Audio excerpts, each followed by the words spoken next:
Hola, ¿cómo andan? Mi nombre es Victoria Franquet, soy psiquiatra y médica legista. En esta oportunidad les voy a hablar sobre relación médico-paciente, que es una relación muy particular, que no se puede comparar ni una relación con la que uno tiene con un familiar, con un amigo, con un compañero de trabajo o con un empleador, ni siquiera con un vecino. Es una relación con características especiales que jurídicamente se considera una relación contractual, en la cual hay una contratación del paciente hacia el médico o hacia la autoridad en la que trabaja el médico, el ente donde trabaja, una clínica, un hospital, etc. ¿Para qué?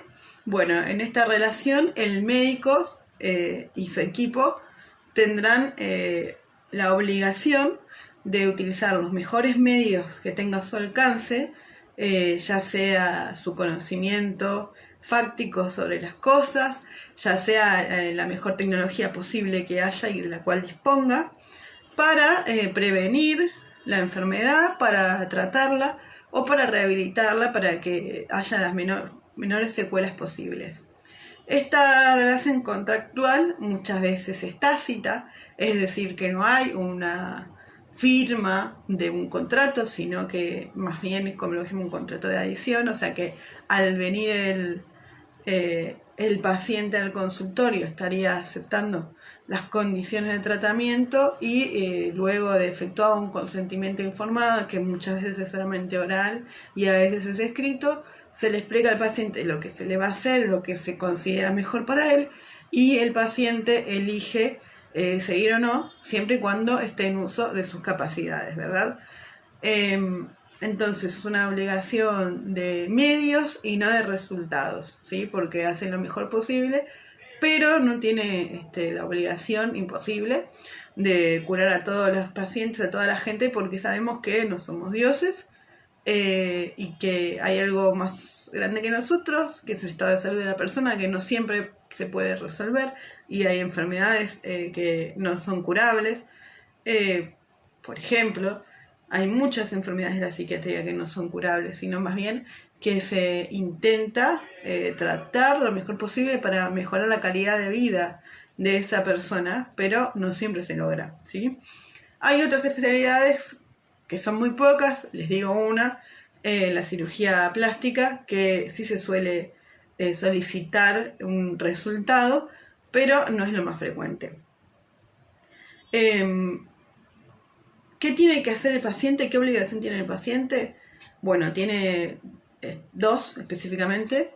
Una obligación es, en caso de que sea un sistema privado, pagarle al profesional o pagar a la clínica o que esté contratando, o bueno, por su obra social o yendo por el Estado, pero la obligación igual se estaría dando por los impuestos que paga el IVU, que pagamos todos, ¿verdad? Y por otro lado, otra de las obligaciones que tiene es seguir las indicaciones del médico. Es decir, uno como profesional no lo puede obligar, es decir, usted lo tiene que hacer sí o sí. Pero si el paciente no lo hace, y esto le trae consecuencias para la conservación de su salud, el médico no va a responder judicialmente si es que al paciente le pasa algo por seguir estas cosas que no son las indicaciones del médico, sino tal vez lo que le dice un vecino, un amigo o lo que a él le parece. Entonces, también entre las obligaciones del médico está, por ejemplo, si ve que hay algo que no puede resolver por sí solo, pedir una interconsulta con otro servicio. Por ejemplo, en mi caso pido mucho interconsultas a neurología en ciertos cuadros, como los síndromes demenciales, o ciertos temblores, o incluso algunos insomnios que hace mucho tiempo que están instaurados y que a pesar de la medicación no lo remiten de ningún aspecto, y se tiene que hacer a veces una polisomnografía para ver si hay alguna causa de insomnio primario que no sea psiquiátrica.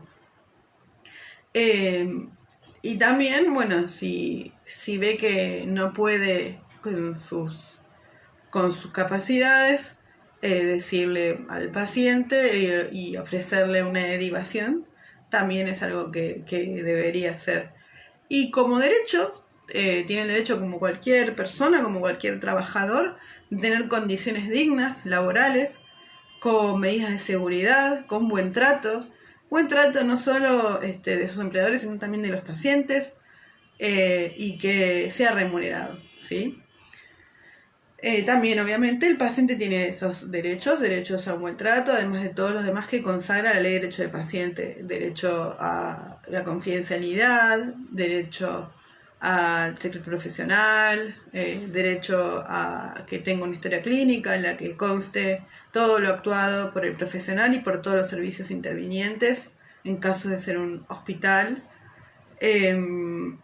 derecho a, por ejemplo, que se le explique las cosas en un lenguaje que pueda entender y que pueda emitir su consentimiento informado, y otros derechos más que, si quieren, hay un video de derecho del paciente que está mucho más complejo que esto. Entonces, la relación médico-paciente, como comentamos antes, es una relación especial, a veces difícil, a veces tortuosa. No siempre fue como es ahora la relación médico-paciente. Hubo momentos en la historia en la que fue más paternalista, en la cual había lo que se llama un modelo médico hegemónico, y el médico y otros profesionales de la salud eran los que tomaban absolutamente todas las decisiones de tratamiento. Esto fue cambiando. Ahora tenemos un modelo en el cual hay menos asimetría y el paciente tiene más derechos en la toma de decisiones.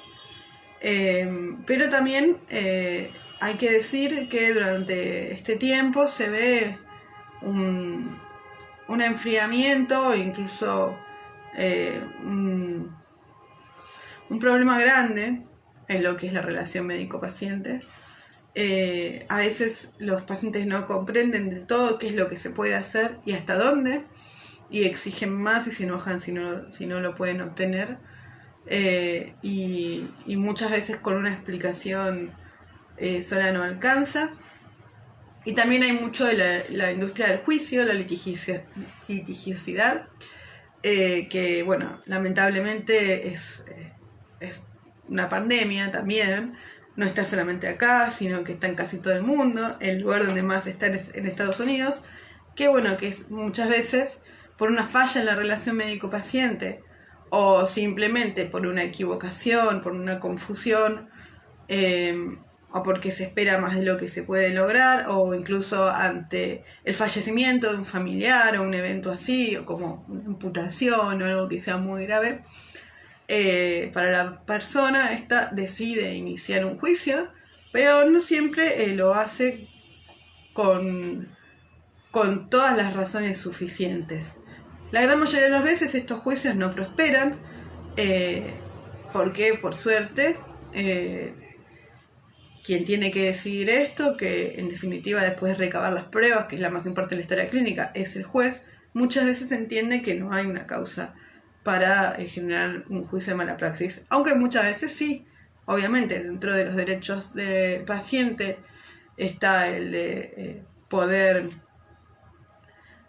hacer un juicio y pedir una retribución, que generalmente es económica. Muy pocas veces se genera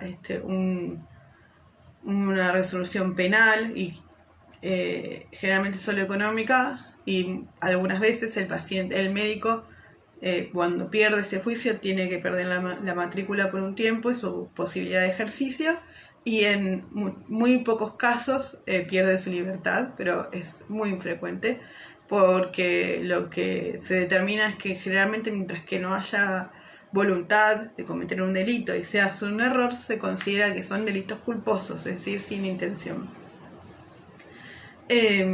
Bueno, y también el médico tiene el derecho, de esto no se habla, pero es una realidad, que si sale victorioso en un juicio y se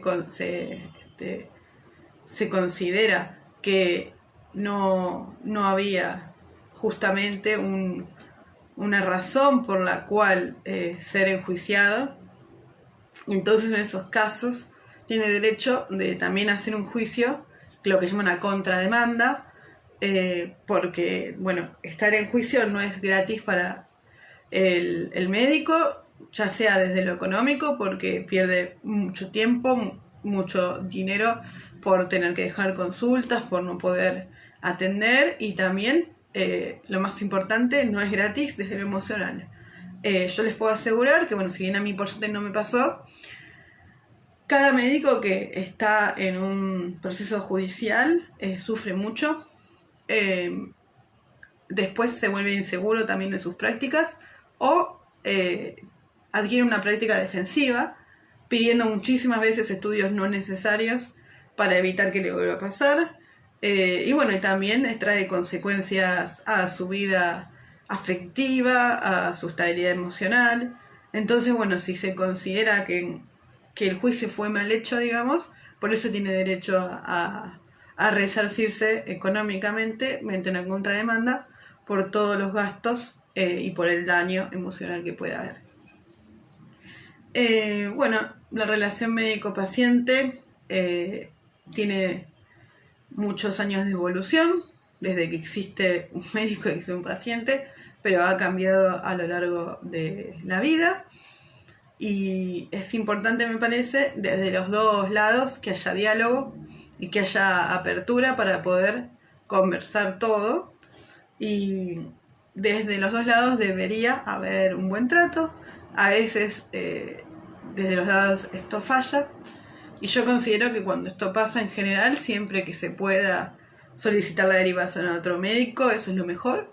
Porque si la relación médico-paciente está mal, en general todo el resto de las intervenciones no van a ser dadas de la mejor manera y el médico seguramente va a sufrir un rechazo, una sensación desagradable hacia el paciente y el paciente también va a sentir que no está siendo cuidado.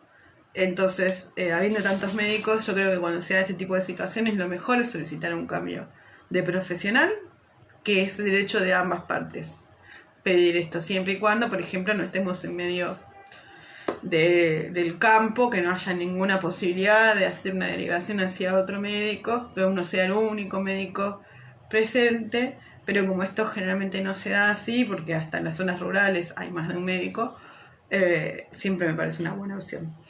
Bueno, ha sido un tema polémico, espero no haber ofendido a ninguna susceptibilidad, pero hace tiempo que, ya sea por mi praxis profesional y por mi actuación como paciente también, que lo soy y lo he sido y lo seré siempre porque soy un ser humano, me gustaría que ustedes escuchen esto que tenemos para decir y bueno, y que comenten en comentarios, que compartan si les parece que está bueno. Toda opinión es bienvenida, siempre que sea con respeto. Les mando un beso y espero que estén bien y excelente buen fin de semana. Gracias.